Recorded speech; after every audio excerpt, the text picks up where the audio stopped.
So this agreement is essentially an update from the 2023 agreement that was signed between Baghdad and Tehran. And I continue to see it largely as a symbolic measure. Iraq and Iran share a 1,500-kilometer border, and so it is natural that there would be some degree of cooperation between the two countries. And the United States has always been very clear that we understand that and support it. I do think that what is concerning and perhaps what sparked some of the U.S. government reaction over the recent days is the presence of the Iranian National Security Advisor in Baghdad, seemingly there to make a symbolic gesture about the continued presence of Iran in Iraq's sovereign affairs.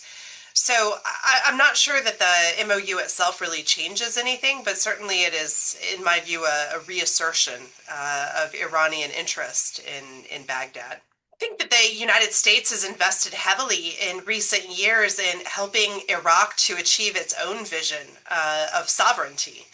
And, when I was inside the US government working on these issues, Iraqi interlocutors were always very clear that they desired Iraq to be for the Iraqi people and not for the interference of other countries, to include the United States or Iran, for that matter. And so I think that the concern that you're hearing from the US government is related to concern that, again, this agreement, while largely symbolic, is meant to reassert Iranian influence over what is happening in Baghdad. But at the same time, the United States remains really concerned about what Iranian intentions are in Iraq. We certainly see a continued presence of Iran-aligned militia groups, taking actions that are inconsistent with a sovereign Iraq.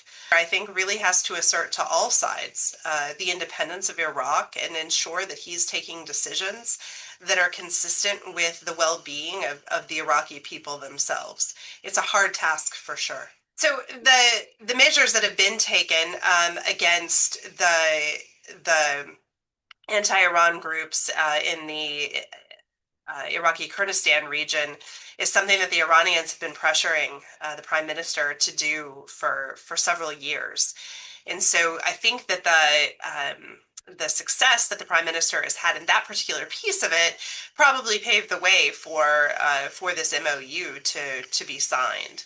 I think time will tell. I think that analysts over the course of many years with Iran have tried to understand what various political appointments mean for the direction of Iran's policy.